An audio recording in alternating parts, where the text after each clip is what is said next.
আলাইকুম ওয়া রাহমাতুল্লাহি ওয়া বারাকাতুহু। আলহামদুলিল্লাহ, বাংলাদেশের ঐতিহ্যবাহী জেলা যশোর আদ্দিন সকিনা মেডিকেল কলেজ প্রাঙ্গণে পোলের হাট যশোর 3 দিন ব্যাপী ঐতিহাসিক তাফসিরুল কোরআন মাহফিলের দ্বিতীয় রজনীর স্বনামধন্য সভাপতি অতদান্তলের তৃতীয় সন্তান, ইসলামিক চিন্তাবিদ, চিকিৎসাবিদ মরহুম শেখ আকিজউদ্দিন, তার বড় সন্তান আলহাজ ডাক্তার শেখ মহিউদ্দিন, আতালাল্লাহু উমরাহু ওয়া বারাকাল্লাহু ফি হায়াতি, বলেন আমিন। এ মাহফিলে এতক্ষণ যিনি কথা বললেন ইসলামিক চিন্তাবিদ, মুফাসসিরে কোরআন ছোট ভাই মাওলানা রফিকুল ইসলাম মাদানী দামাত বারকাতুহুমুল আলিয়া। আগামীকাল যিনি আসবেন বিশ্বনন্দিত মুফাসসিরে কোরআন, ইসলামিক চিন্তাবিদ, বাংলাদেশের কৃতি সন্তান ডক্টর মিজানুর রহমান আজহারি দামাত বারকাতুহুমুল আলিয়া। আগামীকাল আসবেন আলেমদের মাথার তাজ, ইসলামিক চিন্তাবিদ, মুফাসসিরে কোরআন জনাব শাইখ আহমদুল্লাহ, আতালাল্লাহু উমরাহু ওয়া বারাকাল্লাহু ফি হায়াতি, সকলে বলেন আমিন। গতকাল এখানে যিনি আলোচনা রেখেছেন শাইখুল হাদিস ইবনে শাইখুল হাদিস, আমার কারাগারের সাথী, ইসলামিক চিন্তাবিদ, শিক্ষাবিদ, মুফাসসিরে কোরআন আল্লামা মামুনুল হক হাফিজাহুল্লাহ। গতকাল আলোচনা রেখেছেন শ্রদ্ধাভাজন বড় ভাই মুফাসসিরে কোরআন আব্দুল হাই মোহাম্মদ সাইফুল্লাহ, আতালাল্লাহু উমরাহু ওয়া বারাকাল্লাহু ফি হায়াতি, সকলে বলেন আমিন। মঞ্চের ডানে বামে যারা আছেন সম্মানিত ব্যক্তিবর্গ, সামনে বসা মুসলমান ভাইরা, পর্দার আড়ালের সম্মানিতা মা এবং বোনেরা, প্রশাসনের ভাইরা, প্রাণ প্রিয় যশোরবাসী, আমি প্রথমে দোয়া করছি মহান রব্বুল ইজ্জাত আল জালালের দরবারে মরহুম শেখ আকিজউদ্দিন, তার একজন সন্তান এ দুনিয়া থেকে বিদায় নিয়েছে। এ মাহফিল যিনি এককভাবে বাস্তবায়ন করতেন খুলনা বেজের ডাঙ্গার ময়দানে, উনি কয়েক বছর আমাদের ভেতরে নেই, আলহাজ শেখ মমিন উদ্দিন। আল্লাহ রাব্বুল আলামিন তার কবরটাকে যেন জান্নাতুল ফেরদাউস বানিয়ে দেন, বলেন আমিন। দল মত জাতি বর্ণ ধর্ম নির্বিশেষে কোরআনে কারিম শোনার জন্য যারা এই ময়দানে ছুটে এসেছি রাতের বেলা, আমরা যে খুশি প্রকাশ করার জন্য বলছি আলহামদুলিল্লাহ। সম্মানিত দুইজন উপস্থাপক, আজকে আপনাদের সামনে যারা কথা বলছিলেন আপনাদের যশোরের কৃতি সন্তান, বিশিষ্ট সঙ্গীত শিল্পী, শ্রদ্ধাভাজন বড় ভাই জনাব কবির বিন সামাদ দামাত বারকাতুহুমুল আলিয়া। সম্মানিত উপস্থাপক হিসাবে আরেকজন আছেন বাংলাদেশের কৃতি সন্তান, ইসলামিক চিন্তাবিদ, নাশিদ শিল্পী বড় ভাই জনাব আমিরুল মমিনিন মানিক হাফিজাহুল্লাহ। যে আল্লাহ আমাদেরকে কণ্ঠ ছেড়ে দিয়েছেন কথা বলার জন্যে, 15.5 বছর মনে হচ্ছিল যে আমাদের বুকের ওপর একটা পাথর চাপা দেওয়া আছে। পাথরটা আল্লাহ নিজের কুদরতি ভাবেই সরিয়ে দিয়েছেন। যে আল্লাহ আমাদেরকে এখন এই যে কথা বলার মতো সুযোগ দিয়েছেন, বলেন আলহামদুলিল্লাহ। পৃথিবীতে মানুষ যা পেয়েছে সব কিছুর তুলনায় আল্লাহর কাছে কোরআনে কারিম শ্রেষ্ঠ সম্পদ। আজকের এই ময়দানে সম্পর্ক শুধু কোরআনে কারিমের সাথে, নয়তো আমরা এই হাজার লক্ষ মানুষেরা এ রাতের বেলা প্রচন্ড শীত অপেক্ষা করে আসতাম না। শুধুমাত্র শেখ মহিউদ্দিন সাহেব ডাক দিলে আমরা আসতাম, বিষয়টা এমন না। এখানে সম্পর্ক এই সৌন্দর্যের সাথে কোরআনের।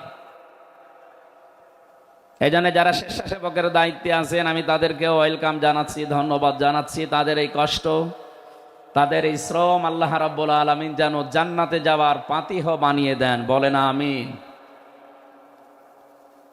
কোরআনে কারিমে রব্বুল আলামিন বলেন, কুল বিফাদলিল্লাহি ওয়া বিরহমাতিহি ফাবিযালিকা ফালিয়াফরাহু হুয়া খায়রুম মিম্মা ইয়াজমাউন।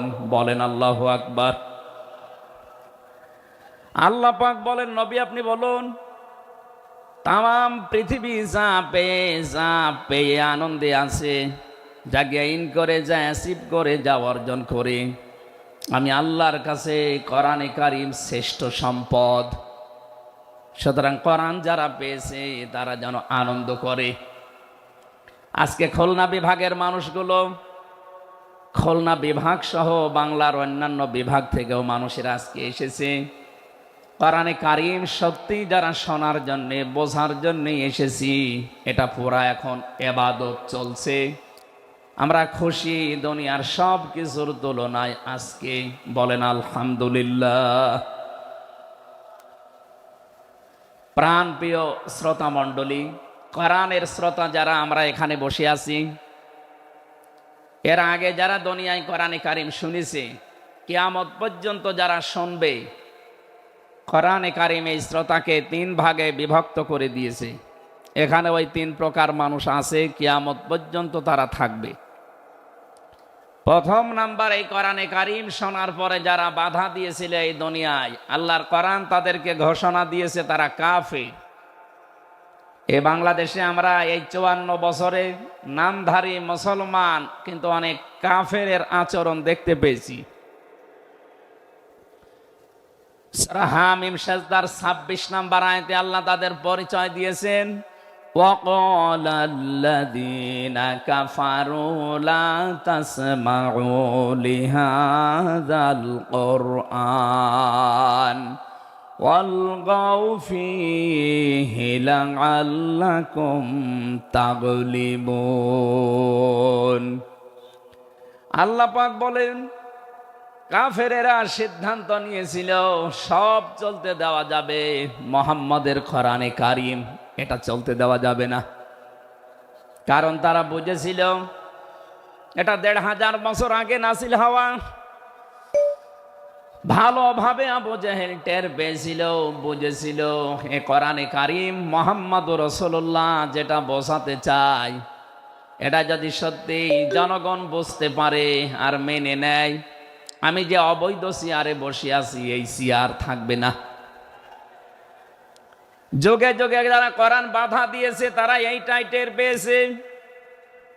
তারা খুব ভালোভাবে জানে কোরআন যারা প্রচার করে, সত্যিই কোরআনের এই কথাগুলো যদি সাধারণ মানুষেরা, জনগণ বুঝে ফেলে, আমরা যে শয়তানি করি, আমরা যে অবৈধভাবে টিকে আছি, এইটা থাকবে না। এই জন্য বাস্তবতা হচ্ছে কোরআন শুনলে বাধা দেবে এরা 1 নাম্বারে কাফের। আমরা জানি কাফের মারা গেলে জানাজা হয় না, হয়? বলেন বলেন। কাফেরের জন্য দোয়া করাও জায়েজ নেই। আল্লাহ রাব্বুল আলামিন বলেন, মা কানা লিন-নাবিয়্যি ওয়াল্লাযীনা আমানু আইয়াস্তাগফিরু লিল মুশরিকিন ওয়ালাউ কানু উলি কুরবা মিন বা'দি মা তাবায়্যানা লাহুম আন্নাহুম আসহাবুল জাহিম। সূরা তাওবা 113 নম্বর আয়াতে আল্লাহ জানিয়েছেন, হযরত ইব্রাহিম আলাইহিস সালাম সম্পর্কে যদি আয়াতটা নাযিল হওয়া, তাম দুনিয়ার মানুষকে উদ্দেশ্য করা আয়াত দিয়ে, হে নবী, কোন নবীর জন্যে, কোন ইমানদারের জন্যে এটা জায়েজ না, শোভনীয় না, উচিত না যে কোনো মুশরিক মারা গেলে তার জন্য আল্লাহর কাছে সে ক্ষমা চাবে, ইস্তিগফার করবে। ওয়ালাউ কানু লি কুরবা, আল্লাহ পাক বলেন যদিও এটা নিজের নিকট আত্মীয় হয়, মাতা বাজ্জানা লাহুম আন্নাহুম আসহাবুল জাহিম, যার প্রতি এটা প্রমাণ হয়ে গেছে যে লোকটা জাহান্নামে যাবে, যার কাজকর্ম, যার ঈমান আমল আকীদা দেখে টের পাওয়া যায়, এইরকম মানুষের জন্য কোনো ঈমানদার না কোনো নবীর জন্যও দোয়া করা, ইস্তেগফার করা জায়েজ নেই। বলেন নাউজুবিল্লাহ।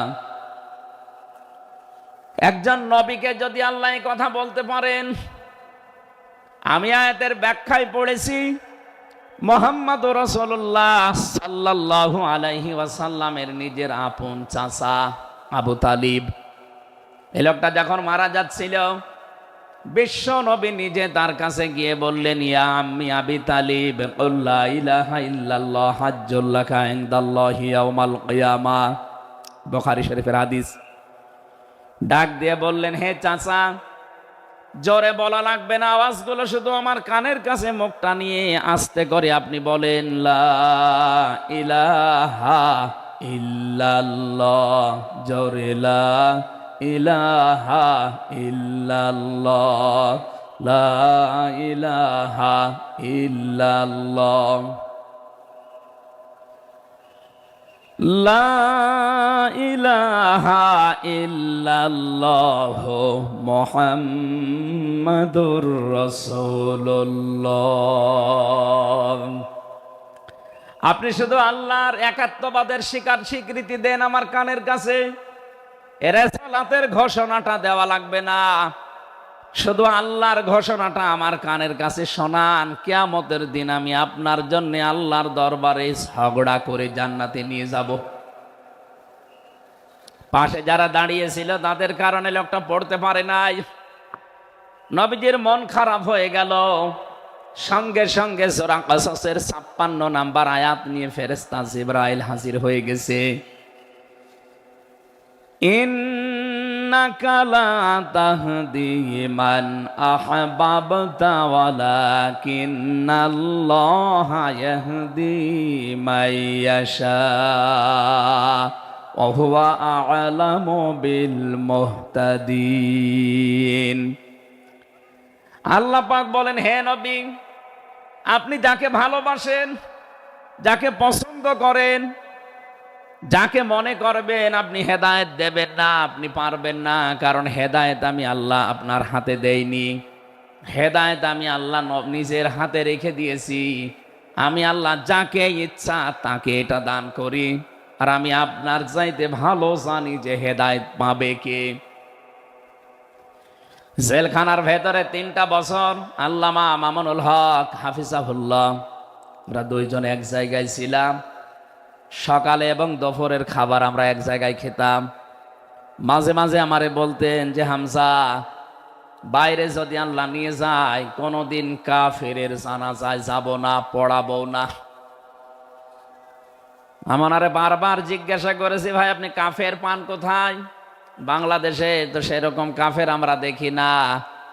উনি আয়াতটা আমাকে শুনিয়ে বলেছিলেন, কাফের তো তারা যারা আল্লাহর কোরআনে বাধা দেয়।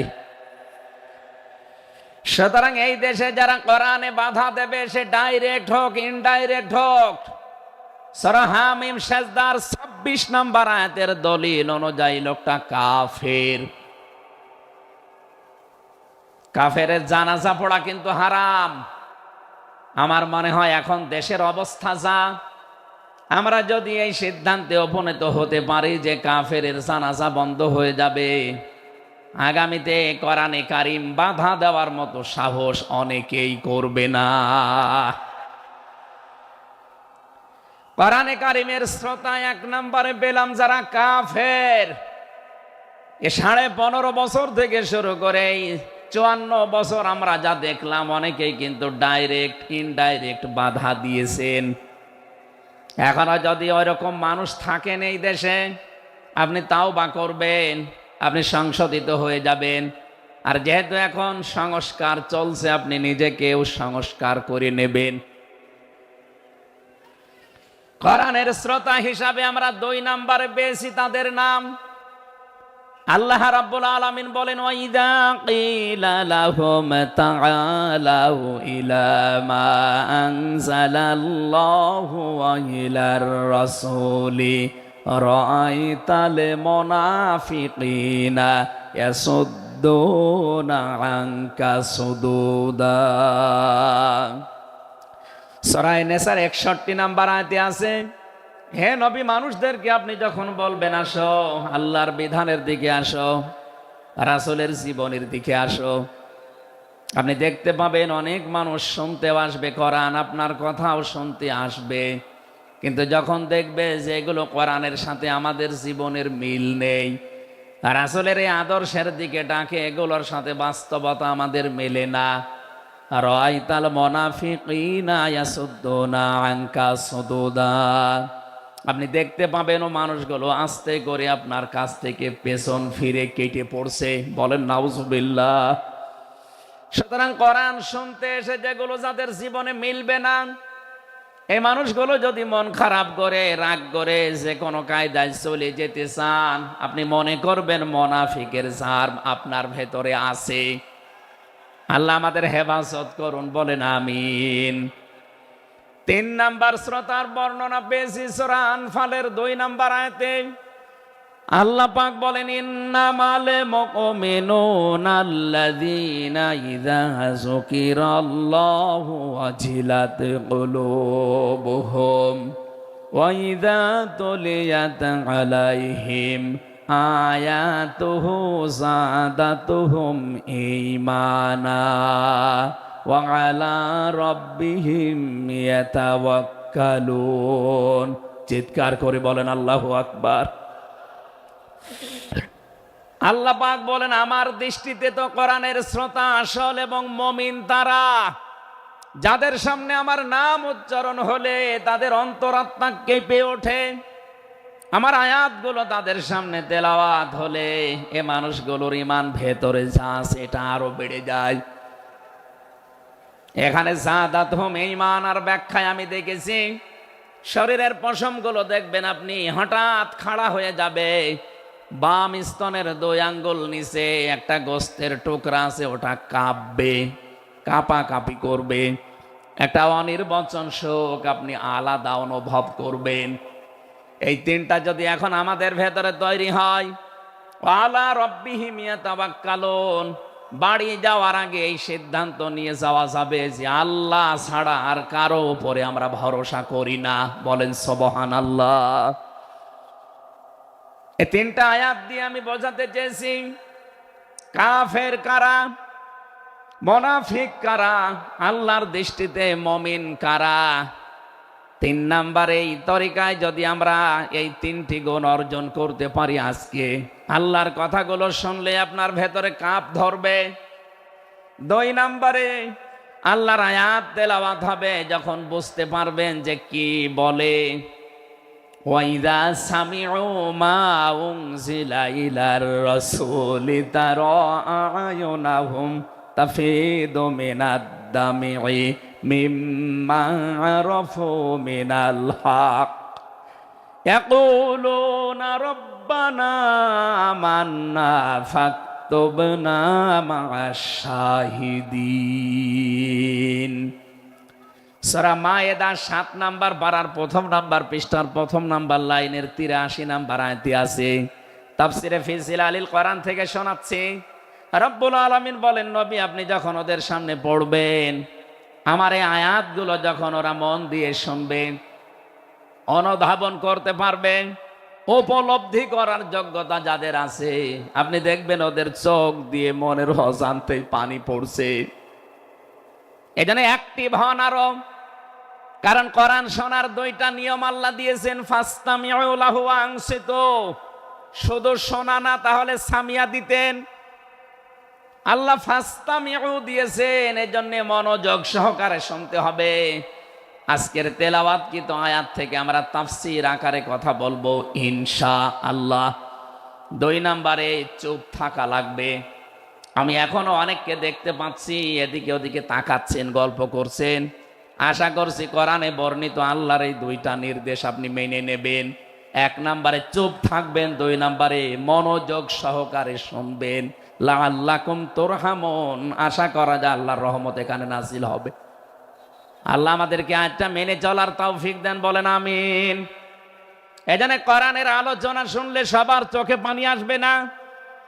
যারা এটা উপলব্ধি করতে পারবে, অনুধাবন করতে পারবে, আপনি দেখবেন তাদের মনের অজান্তেই কখন যেন চোখ দিয়ে পানি গড়িয়ে পড়ছে, তারা নিজেরাও টের পাবে না।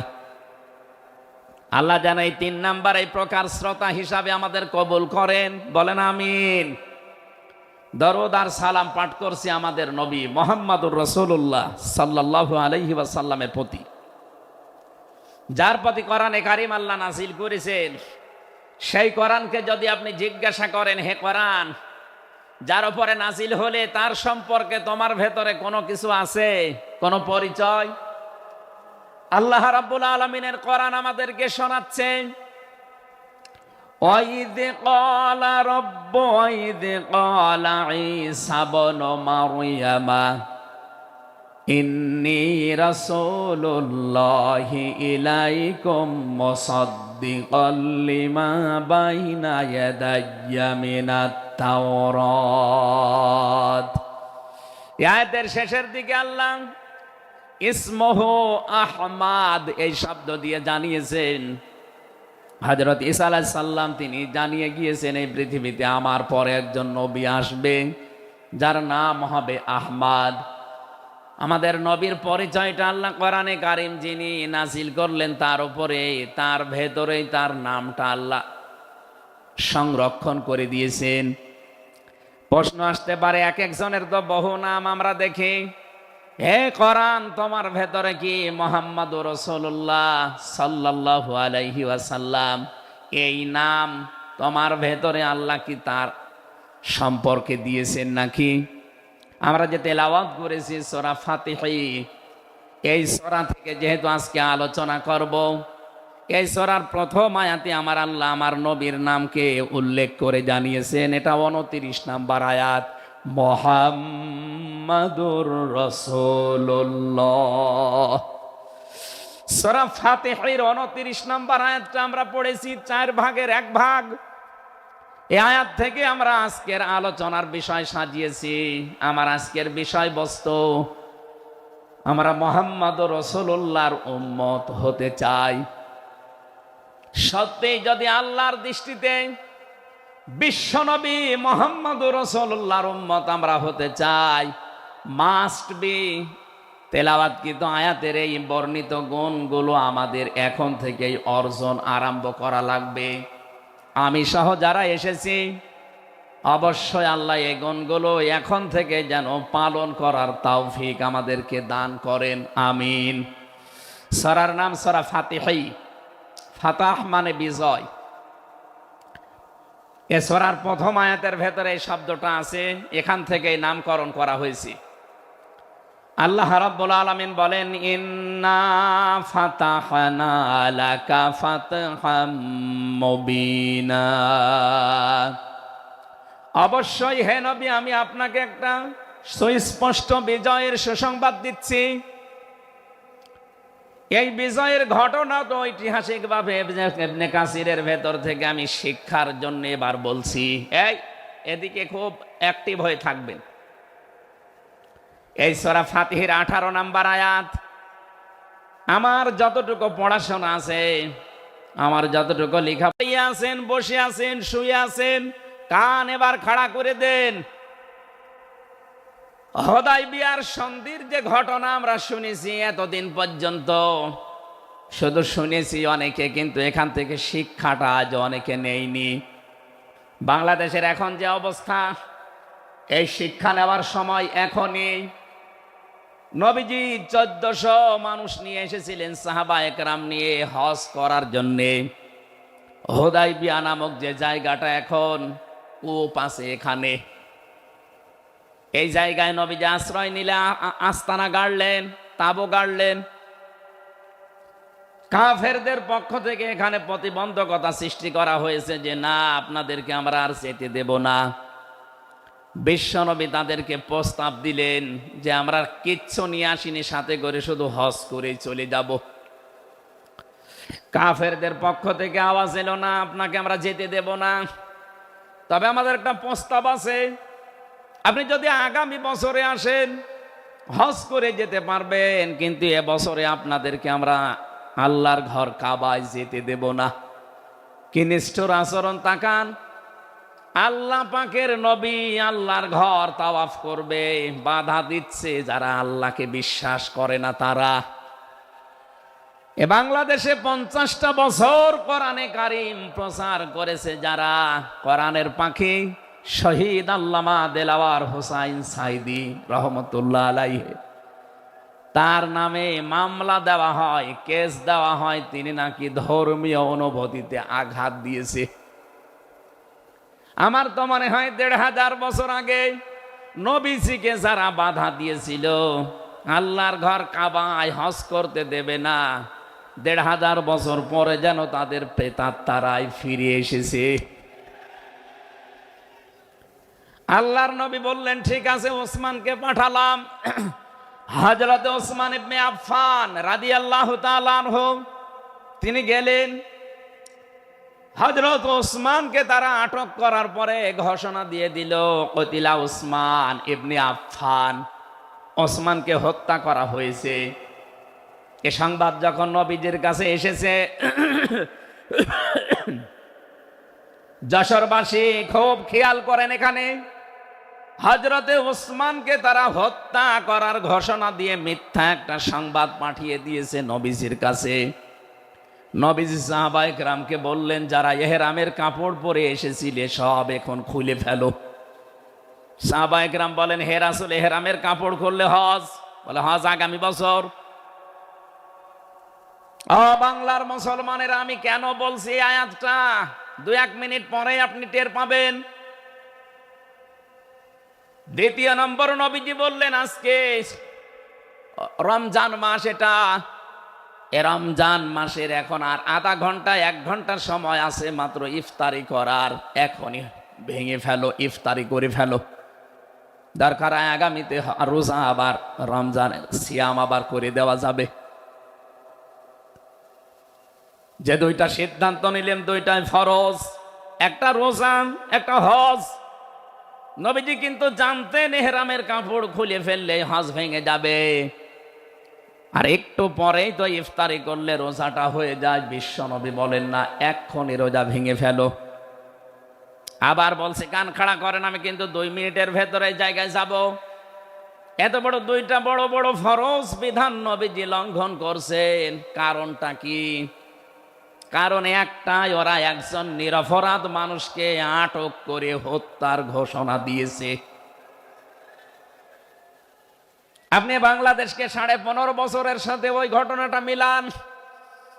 একটা নিরপরাধ মানুষ, মাত্র একজন, তাকে আটক করে হত্যার ঘোষণা দেওয়ার কারণে যদি নবী মুহাম্মদ রাসূলুল্লাহ হজ ছেড়ে দিতে পারেন, রোজা ছেড়ে দিতে পারেন, তিনি ওই বাবলা গাছের নিচে হাত দিলেন। সাহাবায়ে কেরামকে বললেন, আমার হাতের উপরে সবাই হাত লাগাও, আমি আজকে তোমাদেরকে বায়াত গ্রহণ করাবো, শপথ নেব তোমাদের কাছে। 1399 জন নবীর সাথে আছে, আর হযরত ওসমানকে যেহেতু তারা আটক করেছে, এই 1399 জন সবাই নবীজির হাতের উপরে একটার পরে হাত দিতে আছে। বিশ্ব নবী ডাক দিয়ে বলেন, সাহাবীরা, জিবরাইল এই মাত্র সূরা ফাতিহা এই সূরার 18 নম্বর আয়াতটা আমাকে তেলাওয়াত করে শুনিয়ে গেল। জিবরাইল এসেছিল, তোমরা কেউ দেখতে পাওনি। জিবরাইল আয়াতটা শুনিয়েছে, লাকাদ রাদিয়াল্লাহু আনিল মুমিনিনা ইয ইউবাইউনাকা তাহতাশ শাজারাতি ফাআলিমা মা ফি কুলুবিহিম ফানজালাস সাকিনাতা আলাইহিম ওয়া আসাবাহুম ফাতহান করিবা। খুব খেয়াল করেন, সেই সময় পর্যন্ত আমি চলে এসেছি। নবীজি নিজের বাম হাতটা সাহাবায়ে কেরামদের উপরে রেখে বললেন, সাহাবীরা, আজকের এই বায়াতের ওপরে, শপথের ওপরে আল্লাহ পাক নিজেই জানিয়েছেন যে তিনি রাজি হয়ে গেছেন। আয়াতটা শুরু করার আগে আল্লাহ দুইটা তাকিদ দিয়েছেন, লাম এবং কদ। লাকাদ রাদিয়াল্লাহু আনিল মুমিনিন। আল্লাহ পাক বলেন আমি নিজে মুমিনদের উপরে অবশ্যই অবশ্যই রাজি হয়ে গেছি। রাজি হব না, হয়ে গেছি। তাহতা সাজারতি, এই গাছের নিচে আপনার হাতের উপরে যারা হাত দিয়ে আজকে শপথ বাক্য পাঠ করছে যে ওসমান হত্যার বদলা না নিয়ে কেউ মদিনায় ফেরত যাবে না, আমি আল্লাহ তাদের মনের খবর যেহেতু জানি, ফাআলিমা মাফি কুলুবিহিম, তারা যে শপথ নিচ্ছে এটা কিন্তু লোক দেখানোর জন্য না, এটা মন থেকেই। ফানসালাস সাকিনাতা আলাইহিম, তাদের উপরে আমি আল্লাহর প্রশান্তি নাসিল হয়ে গেছে অলরেডি। ওয়াসাবাহুম ফাতাহান করিবা, তাদেরকে আমি আসন্ন একটা বিজয়ের সুসংবাদ দিচ্ছি। সুতরাং এই বায়াতের দোয়ানের উপরে যেহেতু সবাই হাত দিয়েছে, ওসমানের হাতটা এখানে নেই, হে নবী আপনার বাম হাতটা উপরে তুলে ধরেন, এইটাই আমি ওসমানের হাত হিসাবে মেনে নিলাম। তার মানে 1400 মানুষের ওপরে আমি আল্লাহ অলরেডি রাজি হয়ে গেছি। আমার মুসলমান ভাইরা, এবার আমি খেয়াল করার জন্য আর একবার বলছি, এইটা বলার জন্য আমি এতক্ষণ ঘুরছিলাম। একটা নিরপরাধ মানুষকে ওরা মিথ্যা তথ্য ছড়িয়েছে যে আটক করা হয়েছে, মেরে ফেলা হয়েছে, হত্যা করা হয়েছে। নবীজি একজন মানুষের জীবনের বদলা নেওয়ার জন্য 1400 মানুষকে তিনি বায়াত করাচ্ছেন, শপথ বাক্য পাঠ করাচ্ছেন। একটু খেয়াল করেন তো, একজন মানুষের জীবনের জন্য জীবন দিতে প্রস্তুত 1399 জন, আর নবী সহ এমন বাক্য তিনি পাঠ করিয়েছেন, এমন শপথ নিয়েছেন যে আল্লাহ অলরেডি রাজি হয়ে আয়াত নাজিল করছেন। নবীজি বললেন ওরা ওসমানকে হত্যা করেছে, ওসমান একজন নিরপরাধ মানুষ, একটা নিরপরাধ মানুষকে বিনা কারণে আটক করে হত্যা করেছে, ওদের কোনো ক্ষমা নেই। আমরা আজকে এই 1400 মানুষ শপথ নিলাম, ওদেরকে হত্যার প্রতিশোধ না নিয়ে আমরা কোনোদিন আর মক্কা মদিনায় ফেরত যাব না। আমার তো মনে হচ্ছে বাংলাদেশে এখনো বহু মানুষ বিনা কারণে যাদেরকে হত্যা করা হয়েছে, নিরপরাধ মানুষগুলোকে ফাঁসির কাস্টে ঝোলানো হয়েছে, কত মানুষকে মৃত্যুর দিকে ঠেলে দিয়েছে। এখনো জিন্দা শহীদ জনাব এটিএম আজহারুল ইসলাম এখনো জেলখানায় পচতেছে। বানানো বিচার ব্যবস্থা, বানানো বিচারপতি, নিজেদের উকিল, নিজেদের পিপি, নিজেদের সাক্ষী, নিজেদের রায় সব দিয়ে একটা মানুষকে আর 17 বছর আপনি আটক করে রেখেছেন। আমার তো মনে হয় এখন সময়ের দাবি, সূরা ফাতিহা থেকে যেহেতু তাফসীর শুনছেন, আজ এই বাংলার 18 কোটি জনগণের উপরে যদি আল্লাহ পাক খুশি হতে চান, এই নিরপরাধ মানুষগুলোকে জেলখানা থেকে মুক্ত করা লাগবে।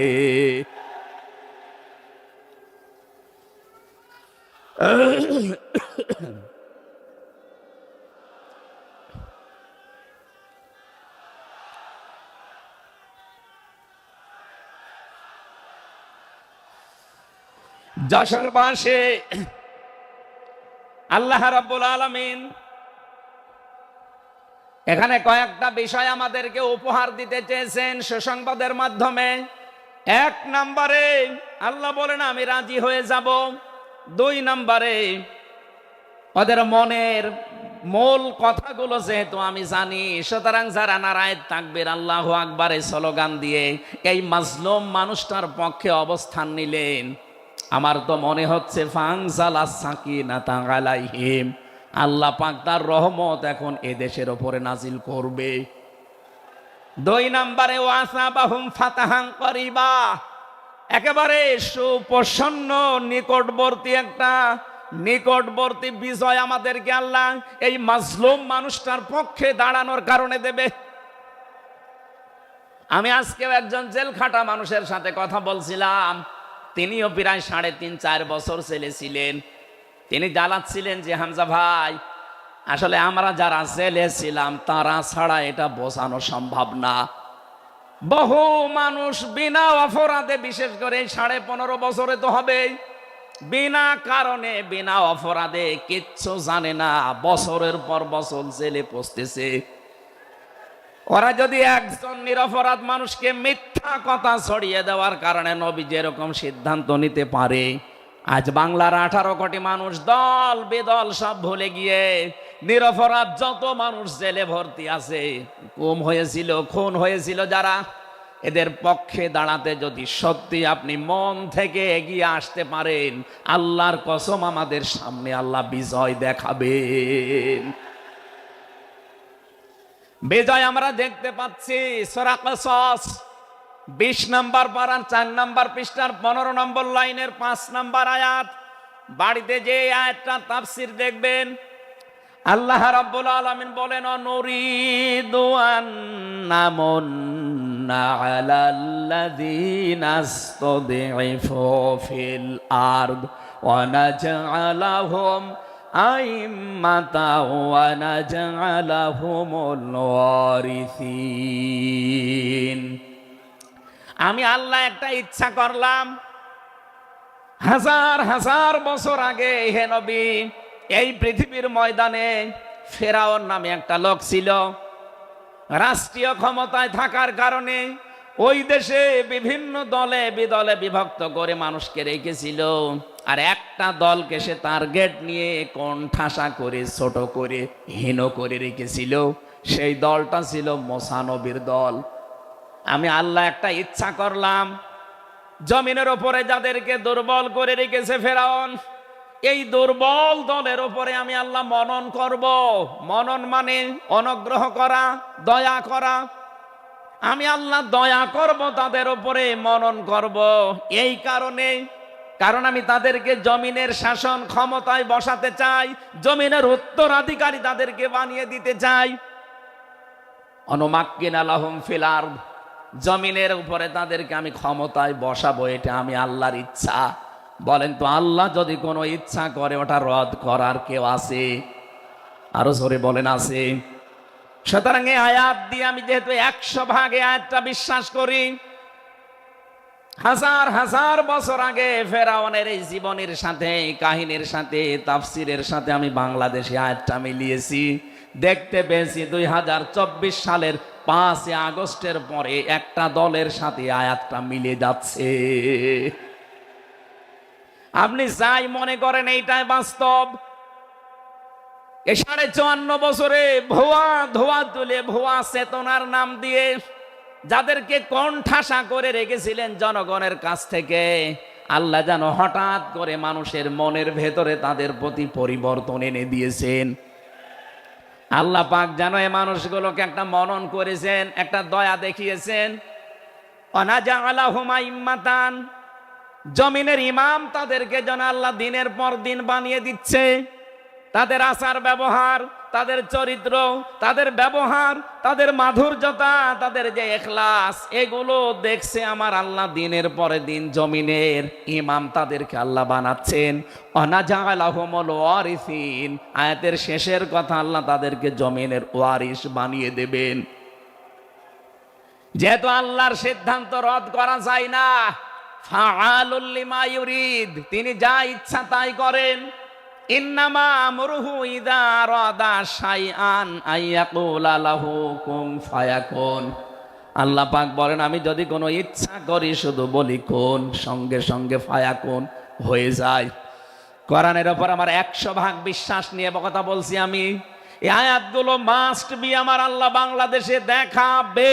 বলেন আমিন, আরো জোরে বলেন আমিন। 6 নাম্বার আয়াত হচ্ছে অনুমাক্কিনা লাহুম ফিল আরদ, আমি আল্লাহ তাদেরকে জমিনের চেয়ারে ক্ষমতায় বসিয়ে দেব। কেন জানো? অনুরিয়া ফিরাউনা ওয়া হামানা ওয়া জুনুদাহুমা মিনহুম মা কানু ইয়াহযারুন, আমি আল্লাহ দেখাতে চাই ফেরাউনকে, হামানকে আর তার সৈন্যবাহিনীকে, তারা তাদেরকে সবচাইতে বেশি ভয় করত জমিনে যাদেরকে, সেই মুসা নবীর দলকে আমি আল্লাহ জমিনের শাসন ক্ষমতায় বসিয়ে তাদেরকে দেখাবো। এই 54 বছর জালেম এবং মুনাফিকরা সবচাইতে বেশি ভয় বাংলাদেশে যাদেরকে করেছে, তাদের প্রতি মানুষের মন মানসিকতা আল্লাহ ঝুঁকিয়ে দিয়েছেন। এজন্য কোরআনের আয়াতের উপরে বিশ্বাস করে বলছি, এই বাংলাদেশে যারা নিরপরাধ মানুষ আছে তাদেরকে যদি 5 তারিখের পরে বিভিন্ন আন্দোলনের কারণে, মানবিকতার কারণে ছেড়ে দেওয়া হয়, বিশেষ করে ম্যাডাম খালেদা জিয়াকে আপনি ছেড়ে দিয়েছেন। এরপরে আমরা দেখতে পেলাম আব্দুল সালাম পিন্টু ভাইকে ছেড়ে দিয়েছেন। এরপরে গিয়াসউদ্দিন মামুন ভাইকে ছেড়ে দিয়েছেন। মিয়ানুরউদ্দিন অপু ভাইকে ছেড়ে দিয়েছেন। আমরা চাই জনাব এটিএম আজহারুল ইসলামকেও মুক্তি দেওয়া হোক। এ দাবির পক্ষে আছেন কারা দেখে? লিল্লাহি তাকবীর।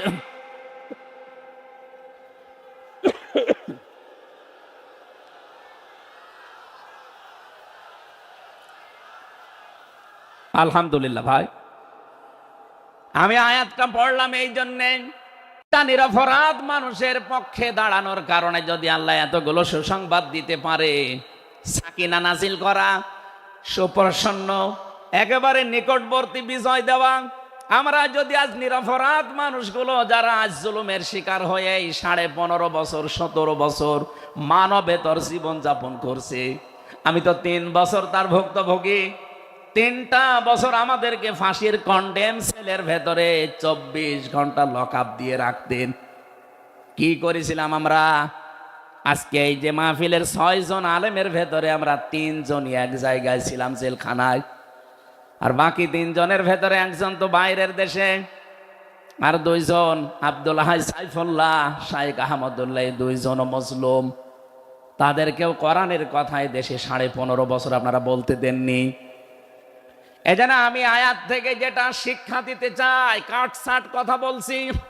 বাংলাদেশে যদি আল্লাহর সাকিনা, প্রশান্তি মনে এবং বাইরে আপনি দেখতে চান, সুপ্রসন্ন বিজয় যদি দেখতে চান, অবশ্যই আপনাকে নিরপরাধ যারা এখনো পর্যন্ত বিভিন্ন জায়গায় মাজলুম হয়ে আছে তাদের পক্ষ নেওয়া লাগবে।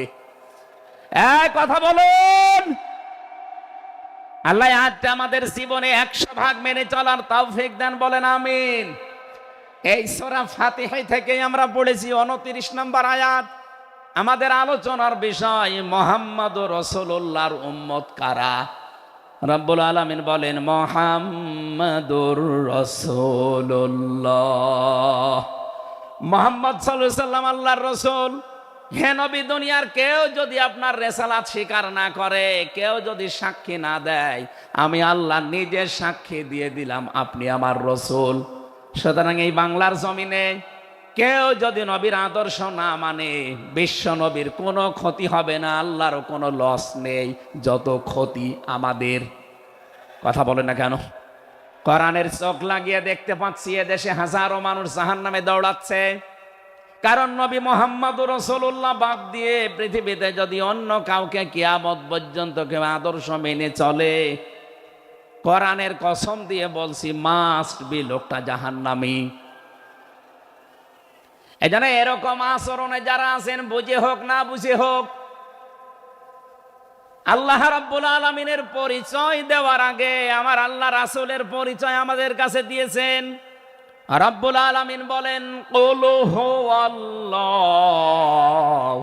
আহাদ আল্লাহুস সামাদ লাম ইয়ালিদ ওয়া লাম ইউলাদ ওয়া লাম ইয়াকুল লাহু কুফুয়ান আহাদ। এখানে আল্লাহর একাত্মবাদের শিক্ষা দেওয়া হচ্ছে। আল্লাহ পাক বলেন হে নবী আপনি বলুন, অথচ শোনানো হচ্ছে যার কথা, তার কথা তো আগে বলার দরকার ছিল।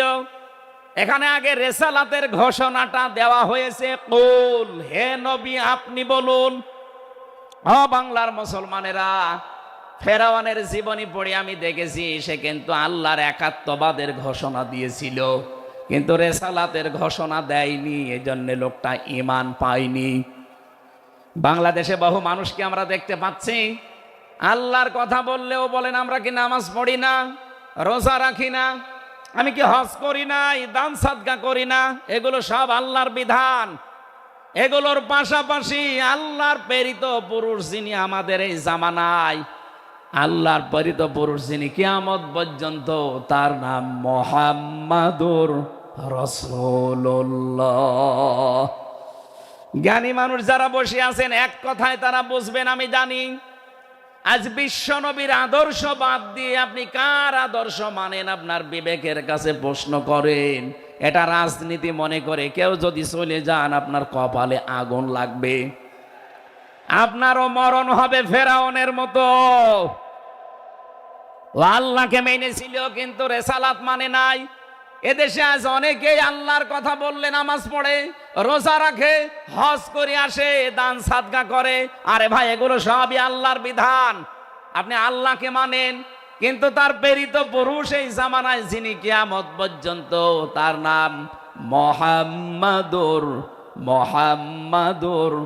আবার জোরে বলেন মুহাম্মাদুর রাসূলুল্লাহ। এতক্ষণ পর্যন্ত যা বললাম আমি আশা করছি আপনি বুঝেছেন। বিশ্ব নবী বাদ দিয়ে অন্য কারো আদর্শ এ জমিনে মানা যাবে না। মানলে আপনি বুঝে মানেন, আর না বুঝে মানেন আপনি জাহান্নামী।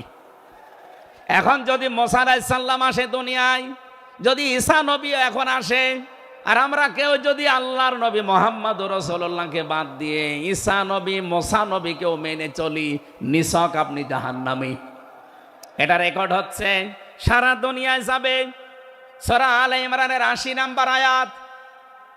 অন্য ধর্মে যারা আছেন, ইহুদি, খ্রিস্টান, আহলে কিতাব যারা দাবি করেন, এমনকি এই মুশরিকদের ভেতরেও যারা, বৌদ্ধদের ভেতরে যারা অমুসলিম, তাদেরকে বলছি আপনারা ভুল পথে আছেন। আপনারা যাদেরকে নবী নাম বলে চলেন, যিশু বলেন, ঈসা আলাইহিস সালামকে, মুসা আলাইহিস সালামকে আপনারা যোসেফ বলে ডাকেন। আপনাদের ওই সমস্ত নবীগুলো তাওরাতে, ইনজিলে অলরেডি ঘোষণা দিয়েই গেছে যে আমাদের পরে একজন শেষ নবী আসবে, তার নাম মুহাম্মাদুর রাসূলুল্লাহ বা আহমদ। তাকে যদি তোমরা জীবদ্দশায় পেয়ে যাও, পৃথিবীর সব কিছু ছেড়ে দিয়ে তার আদর্শটা গ্রহণ করবা, নয়তো পথভ্রান্ত হয়ে, পথভ্রষ্ট হয়ে জাহান্নামে যাওয়া লাগবে। যাকে মেনে চলার দাবি করেন সেই যিশু, সেই যোসেফ, হযরত ঈসা নবী, হযরতে মুসা নবী, তারাই যেহেতু ঘোষণা তাওরাতে, ইনজিলে দিয়ে দিয়েছে, হয়তো আপনাদের পুরোহিত যারা, ধর্মগুরু যারা, ঠাকুর যারা আপনাদেরকে শোনায় না। এই সত্য বিধান আপনি ইনজিলে পড়েন। আমার শেষের শব্দ ছিল ফিত তাওরাতি ওয়াল ইনজিল। এই দুইটা কিতাব আপনারা পড়ে দেখবেন, এখানে আমাদের নবী, শেষ নবীর বর্ণনা আছে ৯০৩ জায়গায়। বলেন আল্লাহু আকবার। আল্লাহ পাক প্রথম শব্দে জানাতে চেয়েছেন, হে নবী, কেউ যদি আপনাকে শিক্ষা করে, কেউ না মানে, আমি আল্লাহ নিজে ঘোষণা দিলাম, ওয়াল্লাযীনা মাআহু আশিদ্দাউ আলাল কুফফার। আপনার সঙ্গে সাথী যারা হবে, আপনার সাথে যারা থাকবে, আপনার উম্মত বলে যারা কিয়ামত পর্যন্ত দাবি করবে, তাদের ভেতরে এই গুণগুলো মাস্ট বি পাওয়া যাবে। যশোরবাসী, এবার আপনাদের জন্য আপনি মিলান তো এই আয়াতটা নিজের জীবনে আছে কিনা। ওয়াল্লাযীনা, আর যারা, মাআহু, আপনার সঙ্গে থাকবে, আশিদ্দাউ আলাল কুফফার, তারা কাফেরদের প্রতি বজ্রকণ্ঠ হবে। কালকে মাওলানা মামুনুল হক, আমি ছিলাম কালকে চট্টগ্রামের ফেনীতে, একটু লাইভ দেখেছি। উনি কিন্তু শেষের দিকে এটা জানিয়েছেন, ওঠো, বজ্রমুঠি করো, ঘোষণা দাও। এ কথা বলেনি? এই কথা বলেন না কেন? ওনার এইটাই সামারাইজ, আশিদ্দাউ আলাল কুফফার, কাফেরদের প্রতি কঠোর হওয়া লাগবে। সেই সময় এখন অলরেডি চলছে। প্রতিবেশী নামে আমাদের যারা আছে, যেহেতু প্রতিবেশী পাল্টানো যায় না, এজন্য আমরা বেশি কিছু বলছি না। আমরা আশা করব যে প্রতিবেশীর চরিত্র পাল্টাবে। নবীজি প্রতিবেশী সম্পর্কে এত বেশি কথা জানিয়েছেন, মাঝে মাঝে বলতেন, জিবরাইল, প্রতিবেশী সম্পর্কে যত কথা তুমি বলো, মনে হয় যে আমার জমি জায়গার ভাগও দেওয়া লাগবে। যেহেতু এত দামি জিনিস প্রতিবেশী, এত গুরুত্বপূর্ণ, আপনাদেরকে তো আমরা আর পাল্টাতে পারবো না, আমাদের জমির সাথে আপনাদের জমি। এই জন্য বলছে আপনারা চরিত্র পাল্টাবেন। আপনি মাইক্রোসফট, ভয়েস অফ আমেরিকা, এগুলো সব খ্রিস্টানরা, ইহুদিরা চালায়। তারা আজ তামাম দুনিয়ার 257টা রাষ্ট্রে কিন্তু অলরেডি জানিয়ে দিয়েছে বিশ্বে সবচাইতে বেশি মিথ্যা কথা বলা হয় ভারতে। পৃথিবীর 257টা রাষ্ট্রের ভেতরে সবচাইতে বেশি সংখ্যালঘুরা নিরাপত্তার সহিত বাস করে বাংলাদেশে। অথচ এই দুইটা এতদিন, 54 বছর আমরা স্বাধীন হয়েছি, 54টা বছরে আমাদের পেছনে এই মিথ্যা দুইটা তথ্যই প্রতিবেশীরা ছড়িয়েছে। সারা দুনিয়ার মোড়লদেরকে বলতো যে বাংলাদেশে সংখ্যালঘু নির্যাতন হয়। এদেশের গোবিন্দ পরামানিক, কুমার কি সেন যেন কয়েকজন মিলে তারা বিবৃতি অলরেডি মাঝে মাঝাই দিচ্ছে যে আগস্টের 5 তারিখের পর থেকে বাংলাদেশে আমরা সবচাইতে বেশি নিরাপত্তায় আছি সংখ্যালঘুরা। এখনো তো কোরআনে কারিম এই দেশে কায়েম হয়নি।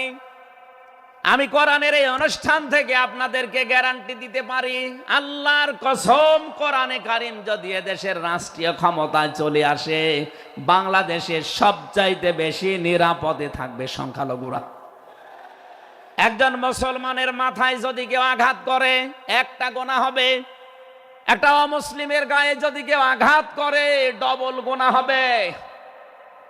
বাংলার মুসলমানেরা অনেকে মনে করেন যে এটা মনে হয় নতুন হাদিস। না, আপনি একজন মুসলমানকে আপনি মারলেন, আপনার নিজের ভাই সে, আল মুসলিম ও আখুল মুসলিম, কিন্তু অমুসলিম আপনার ভাই, এ কথা কোরআনেও নেই, হাদিসেও নেই। কে কথা বলেন এখন? 3টা বিষয় যদি কারো ভেতরে পান, সে যেই হোক। 1 নম্বরে কেউ যদি আমার কেবলাকে কেবলা মনে করে, ফাহুয়া আখি, সে আমার ভাই। 2 নম্বরে আমার জবাই করা জিনিস যদি সে খেতে চায়, ফাহুয়া আখি, সে আমার ভাই। 3 নম্বরে সে যদি আমার মতো নামাজ পড়ে, সে আমার ভাই। সুতরাং এই 3টা বিষয় সামনে রেখে আমরা এই দেশে যারা আছি, মতের হয়তো মিল নেই, দলের হয়তো নামের মিল নেই, কিন্তু এই 3টা বিষয় যারা মানবেন, আমার মতো নামাজ পড়বেন, আমার কাবাকে কাবা মনে করবেন, আমার জবাইকে তো ব্যস্ত আপনিও খাবেন, এটা যেই হোক, এই দেশে আমরা সবাই তাকে ভাই ভাই ভাই মনে করি। কথা বলেন ঠিক কিনা? এই 3টার বাইরে যারা আছেন তারা তো আর আমার ভাই না। তাদের সম্পর্কে কি? তারা আমার এই দেশের আমানাত। 1 নম্বরে এই সংখ্যালঘু যারা আছে, হিন্দু হোক, খ্রিস্টান হোক, বৌদ্ধ হোক, মুশরিক হোক, যাই হোক, যারা আছে তাদের ওপর যদি আপনি অত্যাচার করেন, তাদের মন্দির ভাঙেন, তাদের দেবতাকে গালি দেন, তাদের মাথায় বাড়ি দেন, চাঁদাবাজি করেন, 1 নম্বরে জুলুমের গুনাহ হবে, 2 নম্বরে আমানতের খেয়ানতের গুনাহ হবে। এই জন্য আমরা সাবধান থাকি। আগস্টের 5 তারিখের পরে আমরা অনেকের চরিত্র একটু ওলটপালট দেখতে পাচ্ছি। আশা করছি আপনি থামবেন, নয়তো কিন্তু বদনাম হয়ে যাচ্ছে। আপনি গোয়েন্দা বিভাগের খোঁজ রাখেন, তারা কিন্তু সব নখদর্পণে রেখেছে, কে কি করছে এটা সব তারা দেখছে। এই জন্য আমরা এমন কোনো আচরণ না করি আপনার নিজের ভুলের কারণে নিজের পায়ে আবার কোড়াল লেগে যায়। তারা সব দেখতে পাচ্ছে এই 4.5 মাসে কারা মানবতার জন্য কাজ করে, কারা দেশের জন্য কাজ করে, কারা এই 2780 জন মানুষ হাসপাতালের বেডে কাতরাচ্ছে, এদের কাছে কারা গেছে সব খোঁজ তাদের কাছে আছে। 2732 জন মানুষ হত্যা হয়েছে একজনের নির্দেশে। এতগুলো শহীদ পরিবারের, এই জন্য আপনি মনে করছেন আমি ডুবে ডুবে জল খাবো, ঘোলা পানিতে মাছ শিকার করব, কেউ কিছু টের পাবে না, কখনো না। সব তাদের আয়ত্তের ভেতরে আছে। এই জন্য এমন কাজ করা শুধু ওই 14 দল বাদ দিয়ে আমরা যারা মজলুম আছি, এই মানুষগুলো যেন রাষ্ট্রের দায়িত্ব পায়, আর কোরআন আর হাদিস দিয়ে বাংলাদেশের 56,000 বর্গ মাইল চলে। কারা কারা রাজি আছেন দেখি? লিল্লাহি তাকবীর।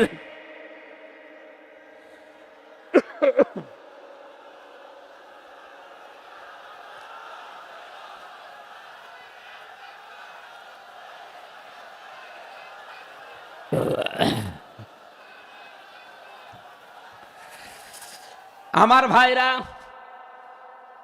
এবার আমি মূল কথায় যাচ্ছি। মুহাম্মদ রাসূলুল্লাহর উম্মত হতে হলে আমাদেরকে বজ্রমুষ্টি হওয়া লাগবে, ঐক্যবদ্ধ হওয়া লাগবে। যারা নবীর উম্মত, কাফের যারা, তাদের বিরুদ্ধে। আমি কাফেরের পরিচয় সে প্রথমে দিয়েছি। যে মানুষগুলো কোরআনে কারিমে বাধা দেয়, কোরআনের শিক্ষায়, কোরআনের প্রচারে, কোরআনের প্রসারে, কোরআন কায়েমে যারাই বাংলাদেশে বাধা দেবে, তার নাম আব্দুল আলিম হতে পারে কে কাফের। এদের বিরুদ্ধে কঠোর হওয়া লাগবে আপনাকে। আমি আবার বোঝার জন্য বলছি, নাম হয়তো আপনার আল্লাহর নাম আপনি নিয়েছেন আব্দুল আলিম, আব্দুল খালেক, কিন্তু আপনার কাজ যদি কোরআন প্রচারে বাধা দেওয়া হয়, ডাইরেক্ট ইনডাইরেক্ট, অবশ্যই আপনি বুঝতে পেরেছেন আমি কি বলছি। আপনি কিন্তু আর সাধারণ মানুষ নেই, আপনি মুনাফিকও নেই, আপনি মুসলমানও নেই, আপনি কাফের হয়ে গেছেন। আল্লাহ আমাদের হেফাজত করুন, বলেন আমিন। কাফেরদের যত অনুষ্ঠান আছে সেখানেও কড়াকড়ি করা লাগবে আপনাকে। কে বলেছে ধর্ম যার যার উৎসব সবার? এটা কুফরি কথা। ধর্ম যার যার, উৎসব তার তার। এই কথা বলুন। মান তাশাব্বাহা বিকওমিন ফাহুয়া মিনহুম।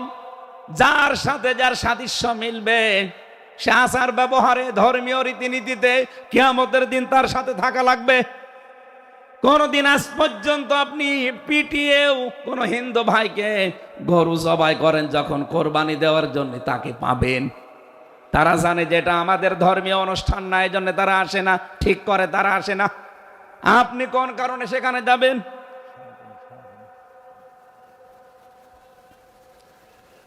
রোহামা ও বাইনাহুম।